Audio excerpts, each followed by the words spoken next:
بسم الله الرحمن الرحيم. لن تنالوا البر حتى تنفقوا مما تحبون وما تنفقوا من شيء فإن الله به عليم. كل الطعام كان حلا لبني إسرائيل إلا ما حرم إسرائيل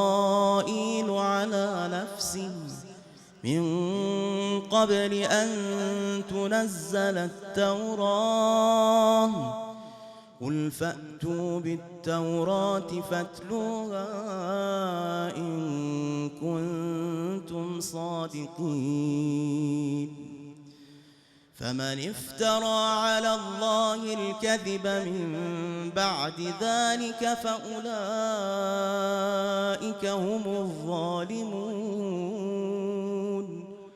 قل صدق الله. فاتبعوا ملة إبراهيم حنيفا وما كان من المشركين. إن أول بيت وضع للناس للذي ببكة مباركا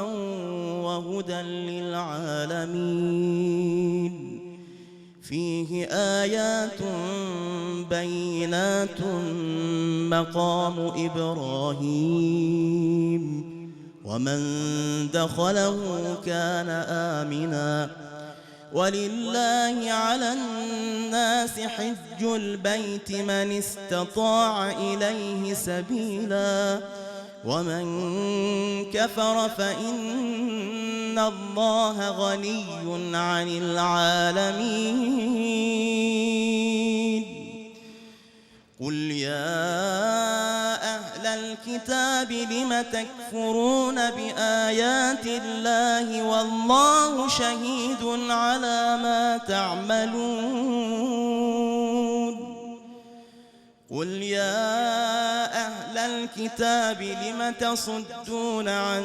سبيل الله من آمن تبغونها عوجا وأنتم شهداء وما الله بغافل عما تعملون. يا أيها الذين آمنوا إن تطيعوا فريقا من الذين أوتوا الكتاب يردوكم بعد إيمانكم كافرين. وكيف تكفرون وأنتم تتلى عليكم آيات الله وفيكم رسوله ومن يعتصم بالله فقد هدي إلى صراط مستقيم. يا أيها الذين آمنوا اتقوا الله حق تقاته ولا تموتن إلا وأنتم مسلمون. واعتصموا بحبل الله جميعا ولا تفرقوا. واذكروا نعمة الله عليكم إذ كنتم أعداء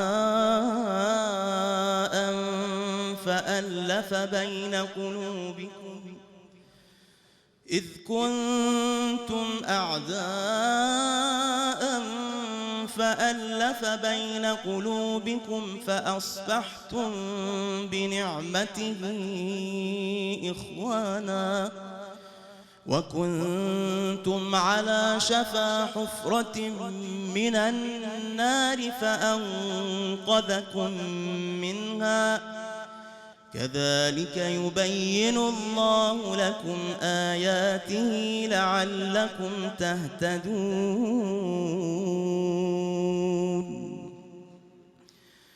ولتكن منكم منكم أمة يدعون إلى الخير ويأمرون بالمعروف وينهون عن المنكر وأولئك هم المفلحون. ولا تكونوا كالذين تفرقوا واختلفوا من بعد ما جاءهم البينات وأولئك لهم عذاب عظيم. يوم تبيض وجوه وتسود وجوه فأما الذين اسودت وجوههم أكفرتم بعد إيمانكم فذوقوا العذاب بما كنتم تكفرون. وأما الذين ابيضت وجوههم ففي رحمة الله هم فيها خالدون. تلك آيات الله نتلوها عليك بالحق وما الله يريد ظلما للعالمين. ولله ما في السماوات وما في الأرض وإلى الله ترجع الأمور. كنتم خير أمة أخرجت للناس تأمرون بالمعروف وتنهون عن المنكر وتؤمنون بالله ولو آمن أهل الكتاب لكان خيرا لهم منهم المؤمنون وأكثرهم الفاسقون. لن يضروكم إلا أذى وإن يقاتلوكم يولوكم الأدبار ثم لا ينصرون. ضربت عليهم الذلة أينما ثقفوا إلا بحبل من الله وحبل من الناس وباءوا بغضب من الله وضربت عليهم المسكنة ذلك بأنهم كانوا يكفرون بآيات الله ويقتلون الأنبياء بغير حق ذلك بما عصوا وكانوا يعتدون. ليسوا سواء من أهل الكتاب أمة قائمة يتلون آيات الله آناء الليل وهم يسجدون يؤمنون بالله واليوم الآخر ويأمرون بالمعروف وينهون عن المنكر ويسارعون في الخيرات وأولئك من الصالحين. وما يفعلوا من خير فلن يكفروه والله عليم بالمتقين. إن الذين كفروا لن تغني عنهم أموالهم ولا أولادهم من الله شيئا وأولئك أصحاب النار هم فيها خالدون. مثل ما ينفقون في هذه الحياة الدنيا كمثل ريح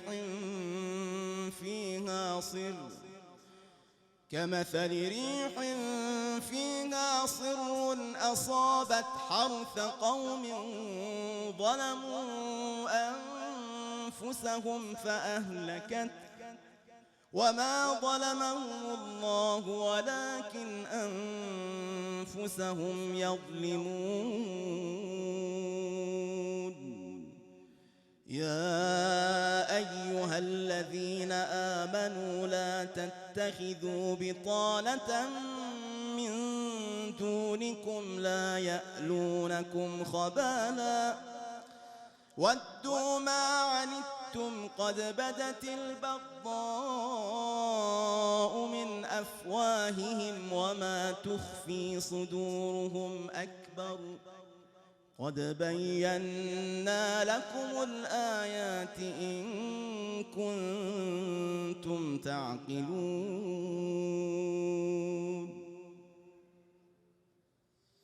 ها أنتم أولئك تحبونهم ولا يحبونكم وتؤمنون بالكتاب كله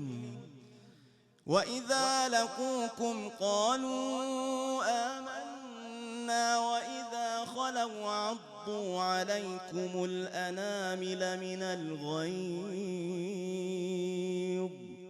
قل موتوا بغيظكم إن الله عليم بذات الصدور. إن تمسسكم حسنة تسؤهم وإن تصبكم سيئة يفرحوا بها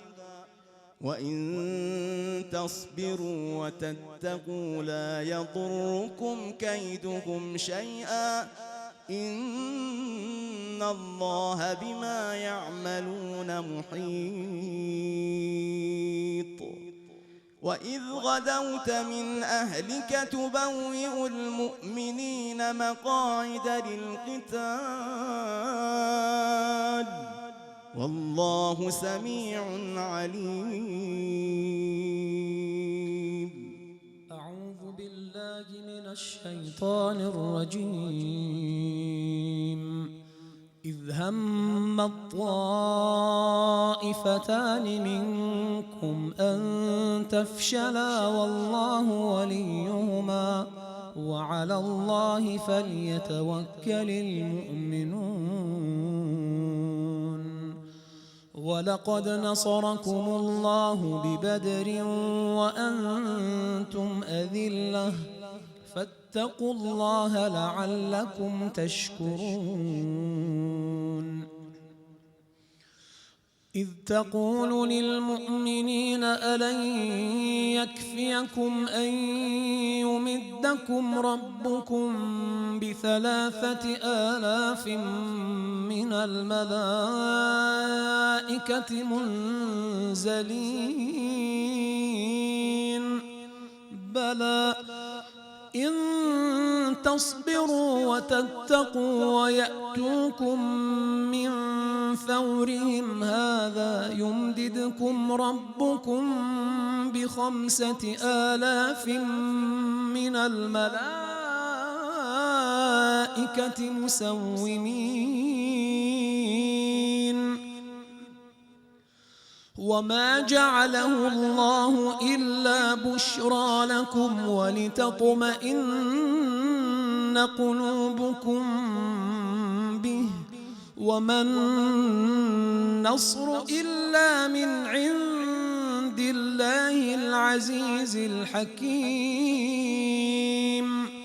ليقطع طرفا من الذين كفروا أو يكبتهم فينقلبوا خائبين. ليس لك من الأمر شيء أو يتوب عليهم أو يعذبهم فإنهم ظالمون. ولله ما في السماوات وما في الأرض يغفر لمن يشاء ويعذب من يشاء والله غفور رحيم. يا أيها الذين آمنوا لا تأكلوا الربا أضعافا مضاعفة واتقوا الله لعلكم تفلحون. واتقوا النار التي أعدت للكافرين وأطيعوا الله والرسول لعلكم ترحمون. وسارعوا إلى مغفرة من ربكم وجنة عرضها السماوات والأرض أعدت للمتقين الذين ينفقون في السراء والضراء والكاظمين الغيظ والعافين عن الناس والله يحب المحسنين. والذين إذا فعلوا فاحشة أو ظلموا أنفسهم ذكروا الله فاستغفروا لذنوبهم ومن يغفر الذنوب إلا الله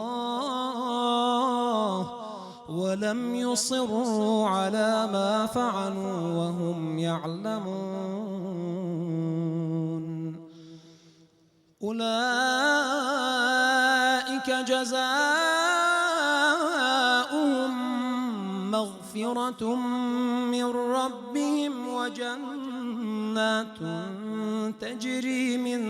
تحتها الأنهار خالدين فيها ونعم أجر العاملين. قد خلت من قبلكم سنن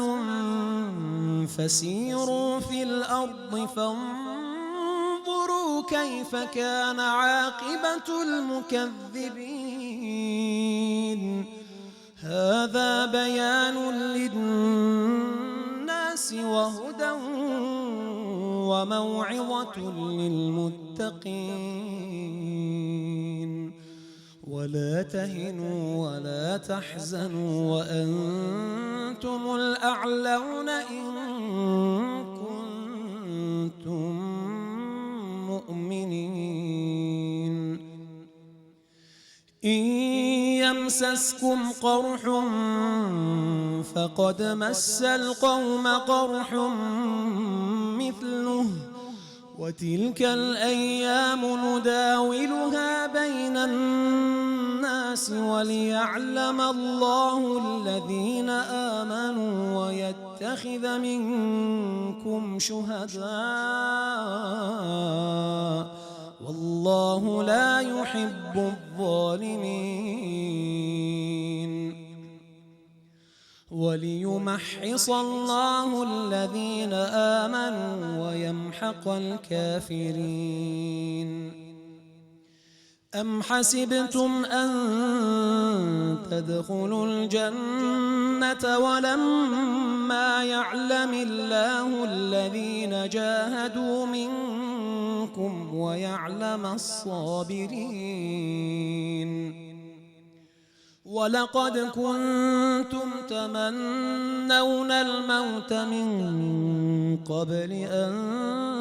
تلقوه فقد رأيتموه وأنتم تنظرون. وما محمد إلا رسول قد خلت من قبله الرسل أفإن مات أو قتل انقلبتم على أعقابكم ومن ينقلب على عقبيه فلن يضر الله شيئا وسيجزي الله الشاكرين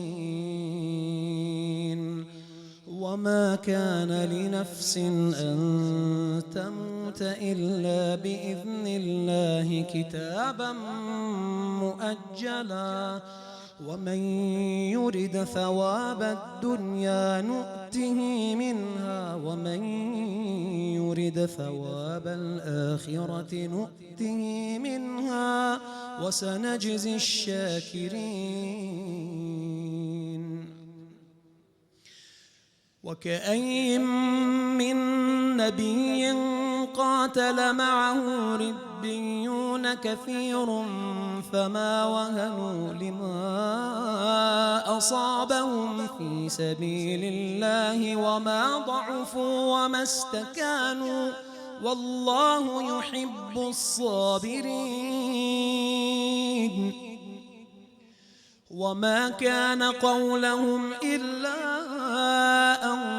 قالوا ربنا اغفر لنا ذنوبنا وإسرافنا في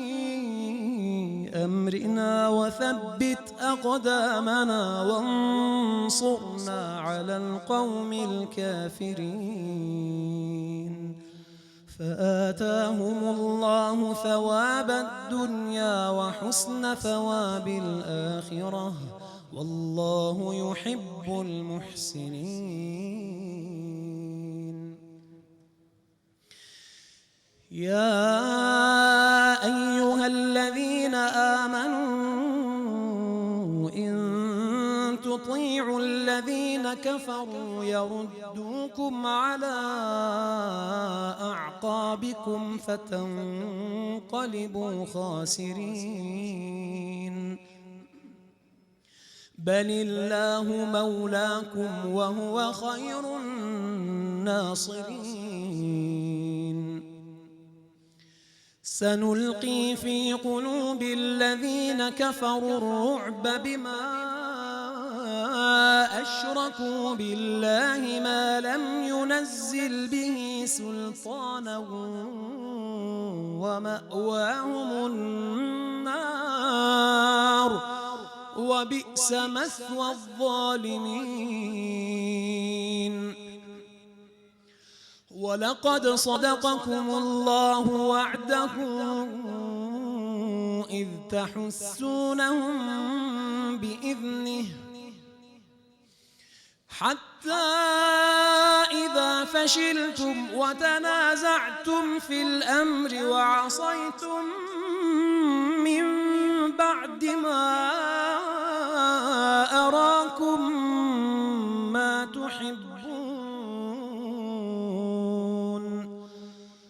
منكم من يريد الدنيا ومنكم من يريد الآخرة ثم صرفكم عنهم ليبتليكم ولقد عفا عنكم والله ذو فضل على المؤمنين إذ تصعدون ولا تلوون على أحد والرسول يدعوكم في أخراكم فأثابكم غما بغم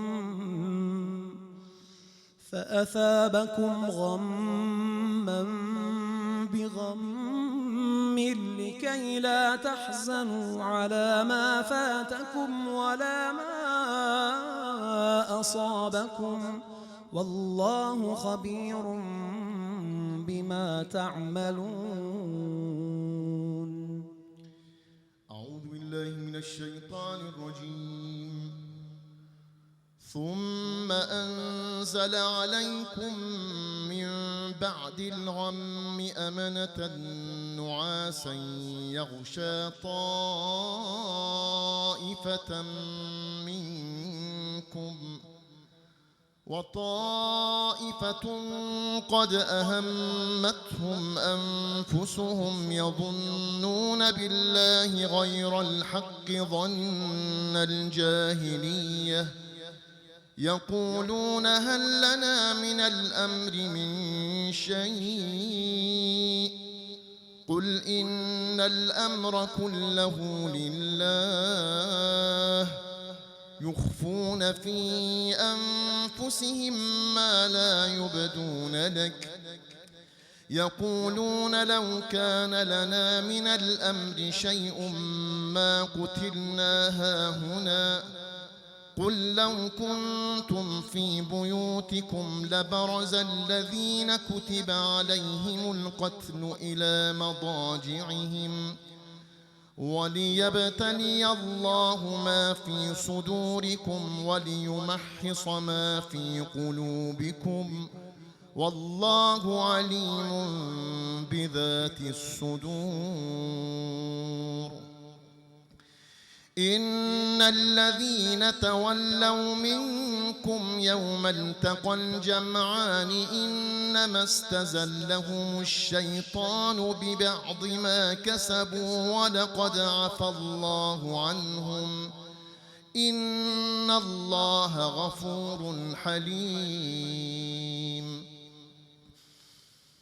يا أيها الذين آمنوا لا تكونوا كالذين كفروا وقالوا لإخوانهم إذا ضربوا في الأرض أو كانوا غزا لو كانوا عندنا ما ماتوا وما قتلوا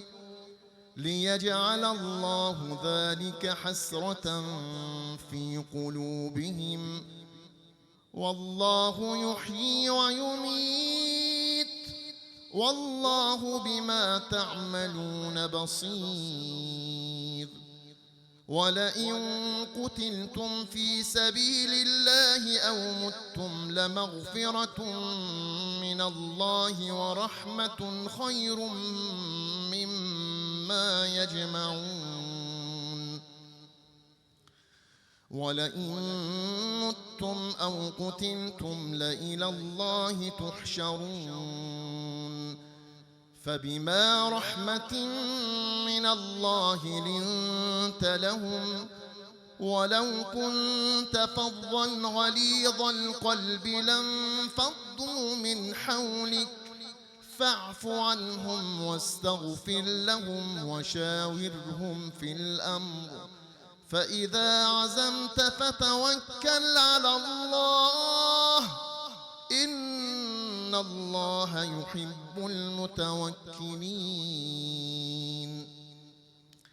إن ينصركم الله فلا غالب لكم وإن يخذلكم فمن ذا الذي ينصركم من بعده وعلى الله فليتوكل المؤمنون وما كان لنبي أن يغل ومن يغلل يأت بما غل يوم القيامة ثم توفى كل نفس ما كسبت وهم لا يظلمون أفمن اتبع رضوان الله كمن باء بسخط من الله ومأواه جهنم وبئس المصير هم درجات عند الله والله بصير بما يعملون لقد من الله على المؤمنين إذ بعث فيهم رسولا من أنفسهم يتلو عليهم آياته ويزكيهم ويعلمهم الكتاب والحكمة وإن كانوا من قبل لفي ضلال مبين أولما أصابتكم مصيبة قد أصبتم مثليها قلتم أنى هذا قل هو من عند أنفسكم إن الله على كل شيء قدير وما أصابكم يوم التقى الجمعان فبإذن الله وليعلم الذين نافقوا وقيل لهم تعالوا قاتلوا في سبيل الله أو ادفعوا قالوا لو نعلم قتالا لاتبعناكم هم للكفر يومئذ أقرب منهم للإيمان يقولون بأفواههم ما ليس في قلوبهم والله أعلم بما يكتمون الذين قالوا لإخوانهم وقعدوا لو أطاعونا ما قتلوا قل فادرءوا عن أنفسكم الموت إن كنتم صادقين ولا تحسبن الذين قتلوا في سبيل الله أمواتا بل أحياء عند ربهم يرزقون فرحين بما آتاهم الله من فضله ويستبشرون بالذين لم يلحقوا بهم من خلفهم ألا خوف عليهم ولا هم يحزنون يستبشرون بنعمة من الله وفضل وأن الله لا يضيع أجر المؤمنين الذين استجابوا لله والرسول من بعد ما أصابهم القرح للذين أحسنوا منهم واتقوا أجر عظيم الذين قال لهم الناس إن الناس قد جمعوا لكم فاخشوهم فزادهم إيمانا وقالوا حسبنا الله ونعم الوكيل فانقلبوا بنعمة من الله وفضل لم يمسسهم سوء واتبعوا رضوان الله والله ذو فضل عظيم إنما ذلكم الشيطان يخوف أولياءه فلا تخافوهم وخافون إن كنتم مؤمنين ولا يحزنك الذين يسارعون في الكفر إنهم لن يضروا الله شيئا يريد الله ألا يجعل لهم حظا في الآخرة ولهم عذاب عظيم إن الذين اشتروا الكفر بالإيمان لن يضروا الله شيئا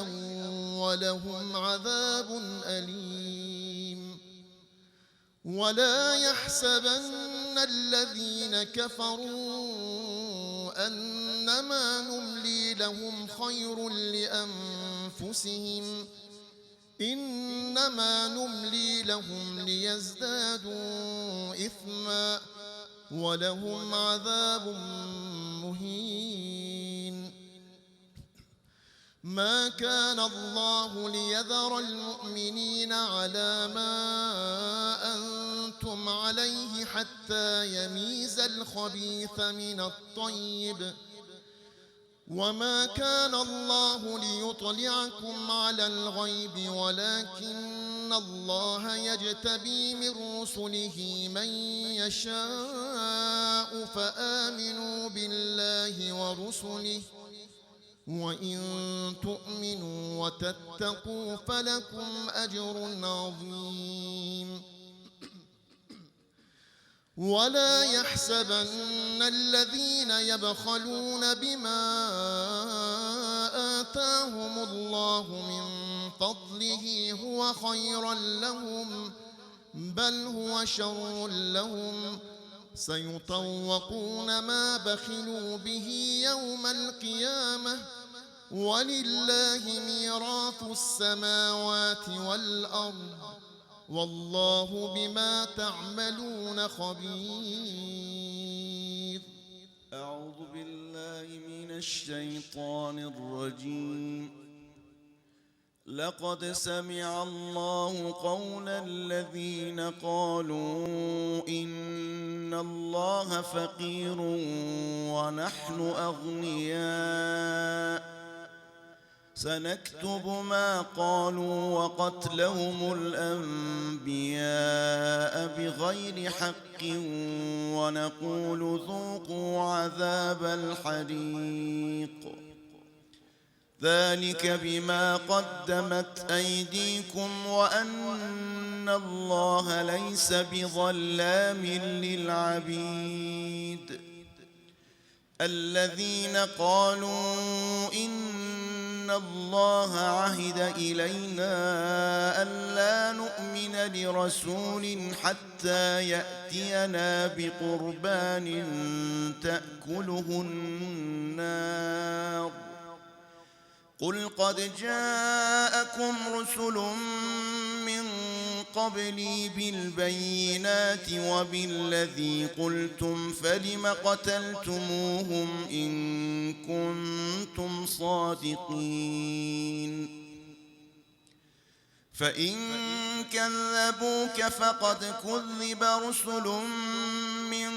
قبلك جاءوا بالبينات والزبر والكتاب المنير، كل نفس ذائقة الموت، وإنما توفون أجوركم يوم القيامة، فمن زحزح عن النار وأدخل الجنة فقد فاز،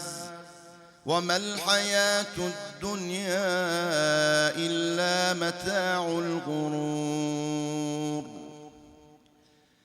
لتبلون في أموالكم وأنفسكم ولتسمعن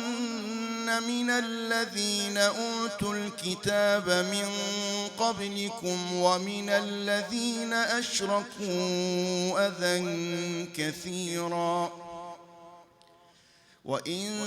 تصبروا وتتقوا فإن ذلك من عزم الأمور. وإذ أخذ الله ميثاق الذين أوتوا الكتاب لتبيننه للناس ولا تكتمونه، فنبذوه وراء ظهورهم واشتروا به ثمنا قليلا، فبئس ما يشترون. لا تحسبن الذين يفرحون بما أتوا ويحبون أن يحمدوا بما لم يفعلوا، فلا تحسبنهم بمفازة من العذاب، ولهم عذاب أليم. ولله ملك السماوات والأرض، والله على كل شيء قدير. إن في خلق السماوات والأرض واختلاف الليل والنهار لآيات لأولي الألباب الذين يذكرون الله قياما وقعودا وعلى جنوبهم ويتفكرون في خلق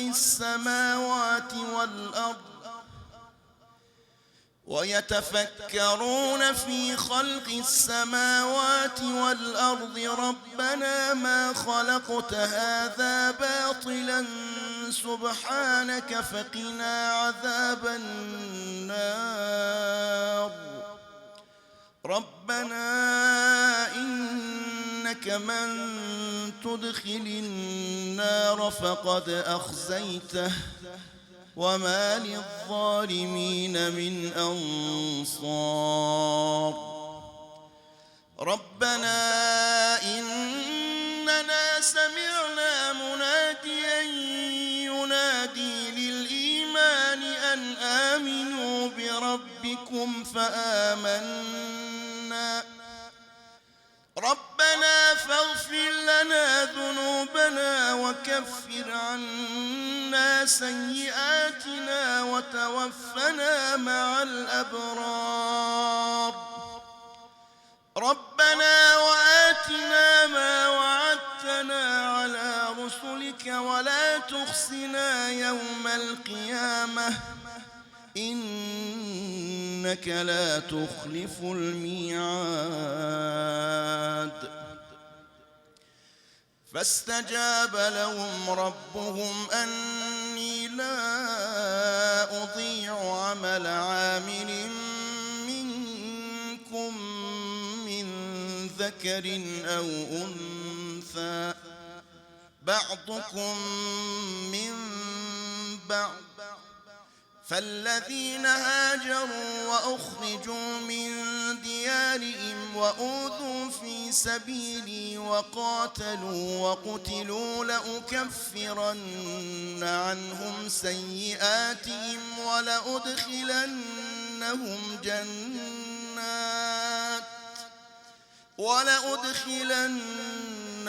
جنات تجري من تحتها الأنهار ثوابا من عند الله والله عنده حسن الثواب لا يغرنك تقلب الذين كفروا في البلاد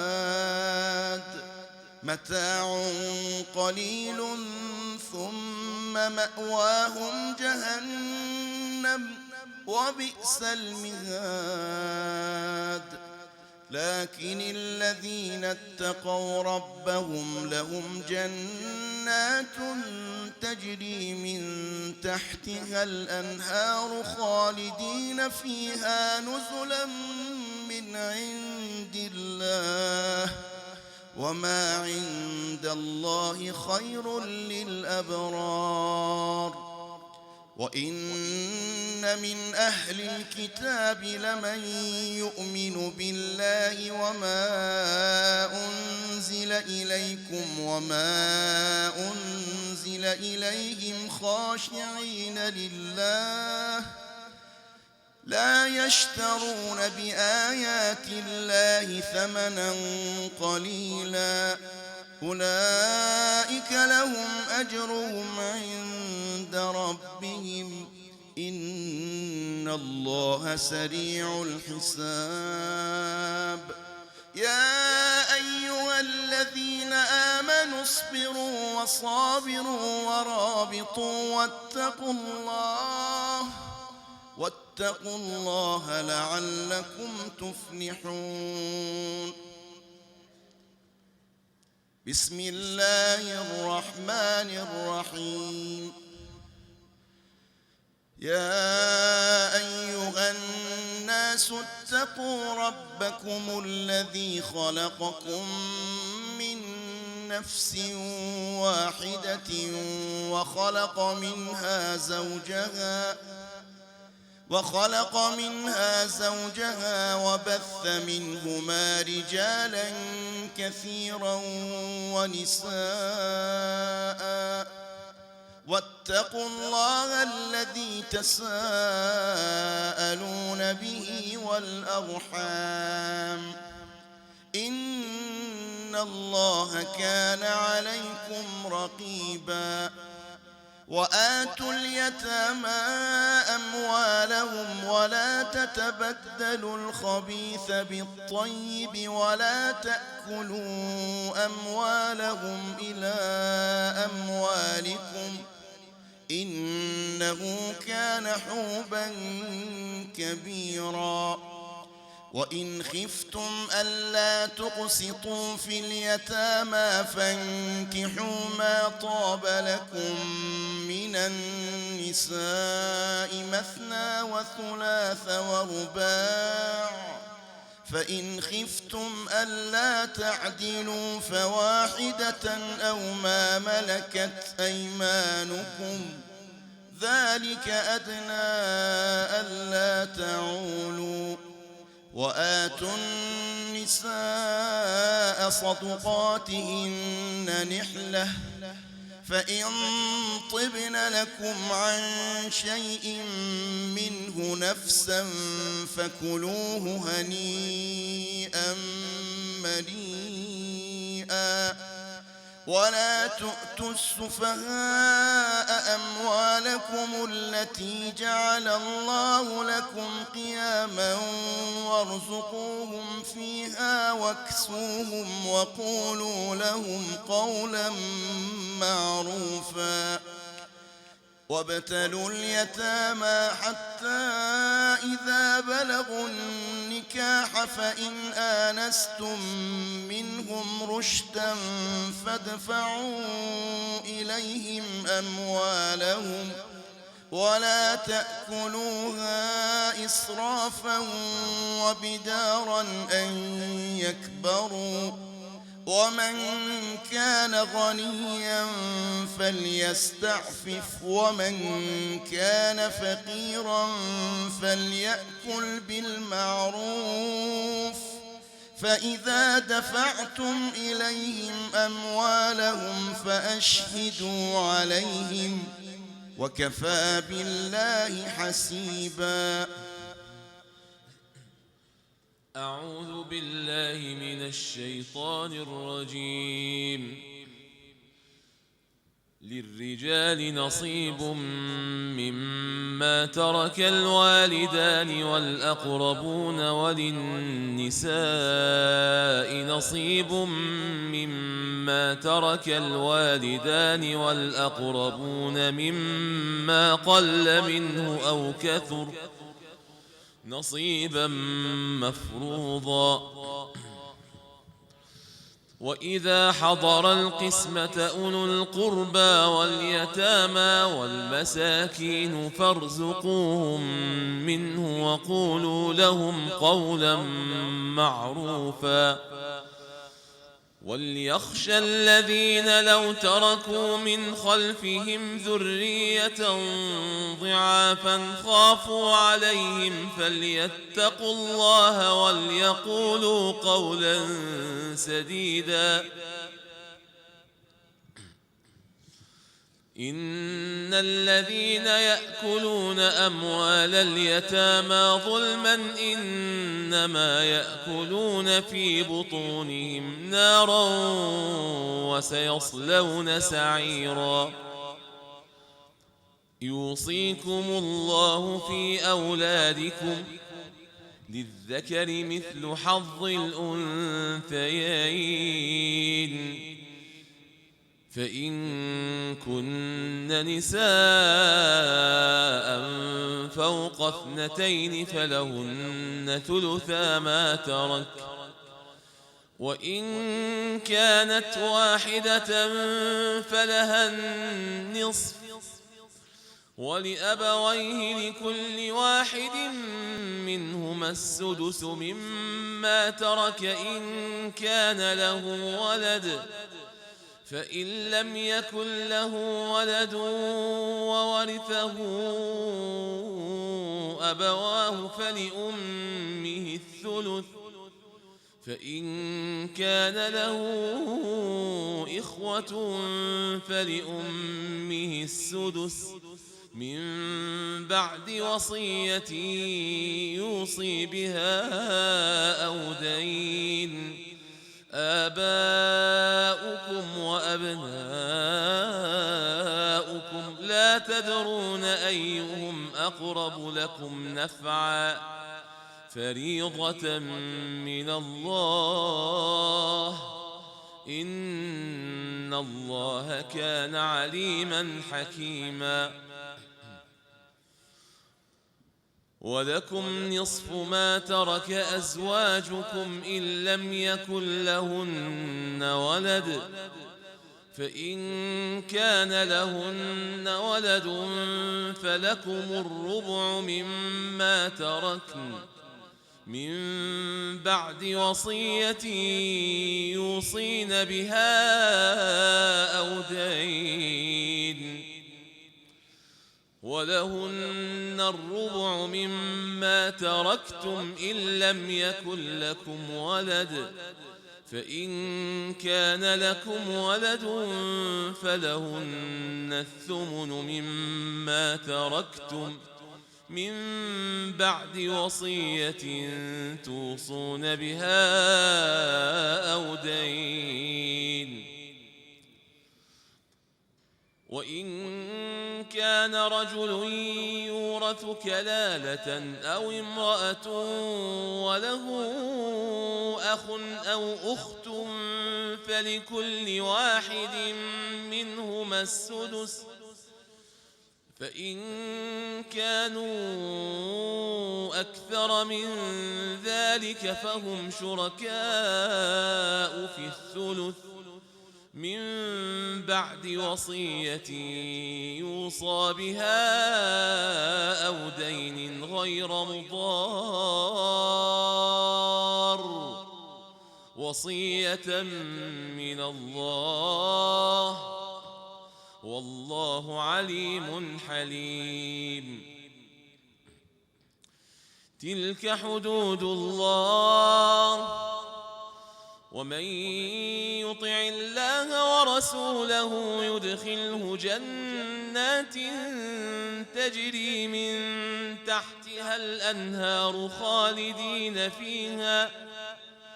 وذلك الفوز العظيم ومن يعص الله ورسوله ويتعد حدوده يدخله نارا خالدا فيها وله عذاب مهين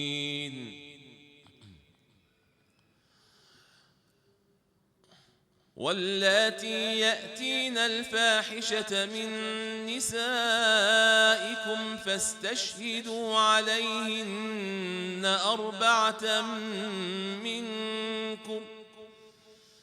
فإن شهدوا فأمسكوهن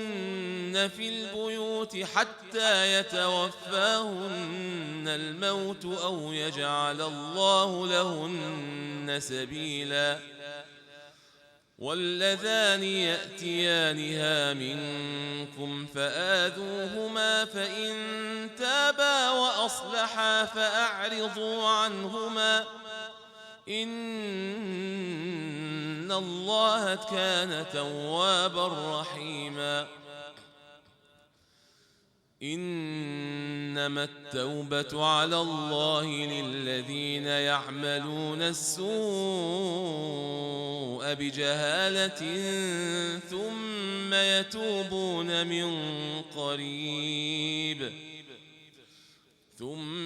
يتوبون من قريب فأولئك يتوب الله عليهم وكان الله عليما حكيما وليست التوبة للذين يعملون السيئات حتى إذا حضر أحدهم الموت قال إني تبت الآن إذا حضر أحدهم الموت قال إني تبت الآن ولا الذين يموتون وهم كفار إذا حضر أحدهم الموت قال إني تبت الآن ولا الذين يموتون وهم كفار أولئك أعتدنا لهم عذابا أليما يا أيها الذين آمنوا لا يحل لكم أن ترثوا النساء كرها ولا تعضلوهن لتذهبوا ببعض ما آتيتموهن إلا أن يأتين بفاحشة مبينة وعاشروهن بالمعروف فإن كرهتموهن فعسى أن تكرهوا شيئا ويجعل الله فيه خيرا كثيرا وإن أردتم استبدال زوج مكان زوج وآتيتم إحداهن قنطارا فلا تأخذوا منه شيئا أتأخذونه بهتانا وإثما مبينا وكيف تأخذونه وقد أفضى بعضكم إلى بعض وأخذن منكم ميثاقا غليظا ولا تنكحوا ما نكح آباؤكم من النساء إلا ما قد سلف إنه كان فاحشة ومقتا وساء سبيلا حرمت عليكم أمهاتكم وبناتكم وأخواتكم وعماتكم وخالاتكم وبنات الأخ وبنات الأخت وأمهاتكم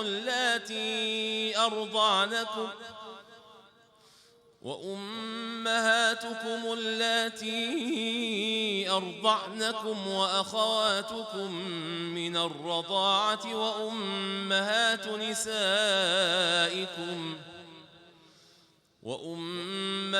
نسائكم وربائبكم اللاتي في حجوركم من نسائكم اللاتي دخلتم بهن فإن لم تكونوا دخلتم بهن فلا جناح عليكم وحلائل أبنائكم الذين من أصلابكم وأن تجمعوا بين الأختين إلا ما قد سلف إن الله كان غفورا رحيما صدق الله العلي العظيم.